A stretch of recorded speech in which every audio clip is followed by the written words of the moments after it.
নমস্কাৰ, আমি বি টাইটানৰ কেনেধৰণে নিজৰ আইডিখিনি খুলিম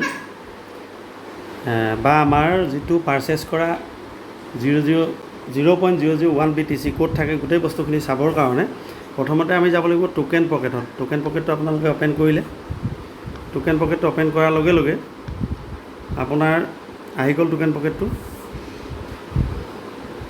ইয়াতে চুই দিব কাৰ আইডিটো আপুনি চাব বিচাৰিছে। যাৰ আইডি চাব বিচাৰিছে তেখেতক চিলেক্ট কৰি ল'ব। ঘৰত যদি 3টা আইডি আছে, 3টা বা 4টা যিমানে নাথাকক লাগিলে কিয়, তো ইয়াতে মই চলোঁ, এইটো চুই দিলোঁ। চুই দিয়াৰ পাছত প্ৰথমতে যাব আপুনি, ইয়াত যাব, ইয়াত গৈ ওপৰৰ এই চাৰ্চ বাৰডালত চুই দিব। চাৰ্চ বাৰডালত চুই আপুনি যিকোনো এটা ইয়াত আইডি কপি কৰি আনি ইয়াত দিব লাগিব। HTTP যিটো লিখা আছে ইয়াতে চুলোঁ। ইয়াৰ পাছতে আহিব আপোনাৰ go to website, go to ৱেবছাইটত চুলোঁ। ইয়াৰ পাছতে আহিব আপোনাৰ কণ্টিনিউ।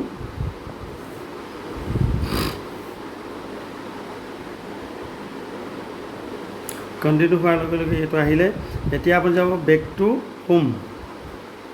বেক টু হোম যোৱাৰ পাছত আপুনি যাব লগ ইন বুলি ওপৰত আছে, চাওক, লগ ইনত চুই দিব। লগ ইনত চোৱাৰ পাছত ইয়াত চুই দিয়াৰ লগে লগে আপোনাৰ আইডিটো শ্ব' কৰিব। আপোনাৰ আইডিটো শ্ব' কৰিব। আপোনাৰ আইডিটো এতিয়া আপুনি গোটেই বস্তুখিনি আপোনাৰ কমিশ্যন চমিশ্যন চব ইয়াতে চাব পাৰিব। এতিয়া আপুনি আপোনাৰ যে যিটো পাৰ্চেছ কৰা 0.001 BTC সেইটো ক'লৈ গ'ল চাবৰ কাৰণে 3ডা লাছত চুব। 3ডা লাছত চুই ৰয়েল ক্লাবত চুই দিব, NFT পুলত চুই দিব। NFT পুলত চোৱাৰ লগে লগে ইয়াত চাওক, মোৰ আইডি হৈছে 290305। মোৰ আৰু 30 দিনৰ পাছত আনলক খুলিব আৰু মোৰ যিটো 0.001 BTC পাৰ্চেছ কৰি বি টাইটানত দিছিলোঁ এইটো মই NFT ছিষ্টেম খোল খাই যাব। মই এইটো ইচ্ছা কৰিলে চেলো কৰিব পাওঁ, ইচ্ছা কৰিলে এইটো মই হ'ল্ডো কৰিব পাওঁ। এনেধৰণে আপোনালোকে নিজৰ নিজৰ আইডিখিনি খুলিব। এতিয়া কথা হ'ল কি, যদি আপুনি ঘৰৰ আৰু 2টা 3টা আইডি আছে তেতিয়াহ'লে বাৰে বাৰে তালৈ যোৱা কোনো প্ৰয়োজন নাই। প্ৰথমতে আপুনি বেক কৰিব। বেক কৰাৰ পাছত লগ ইন উইথ ৱালেট বুলি ক'লে আপোনাৰ আইডিটো আহিব। নেক্সটটো চাবৰ কাৰণে ইয়াতে যদি চুই দিয়ে তেতিয়াহ'লে চাব যাৰ আইডি মাৰিব বিচাৰে, মই এতিয়া ধৰি লওক এজনৰ মাৰিছোঁ 105341 বিদ্যুৎ চতিয়া, তেখেতৰ মই আইডিটো মাৰিছোঁ।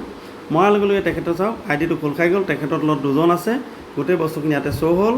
এতিয়া তেখেতৰ যিটো পাৰ্চেছ কৰা 0.001 BTC এইটো চাবৰ কাৰণে ৰয়েল ক্লাবত চলোঁ, NFT পুলত চালোঁ। চোৱাৰ লগে লগে তেখেতৰ আৰু 99 ডেইজ 1 ঘণ্টা 34 মিনিট 59 ছেকেণ্ড অৰ্থাৎ আছে তেখেতৰ। আৰু 1 ঘণ্টা যোৱাৰ লগে লগে তেখেতৰ 98 ডেইজৰ পাছত NFT ছিষ্টেমটো খোল খাই যাব। 0.001 BTC ভেলুটো তেখেতে চেলো কৰিব পাৰে বা থৈ দিব পাৰে, তেখেতৰ লগত ডিপেণ্ড কৰিব। ঠিক আছে বন্ধুসকল, ধন্যবাদ।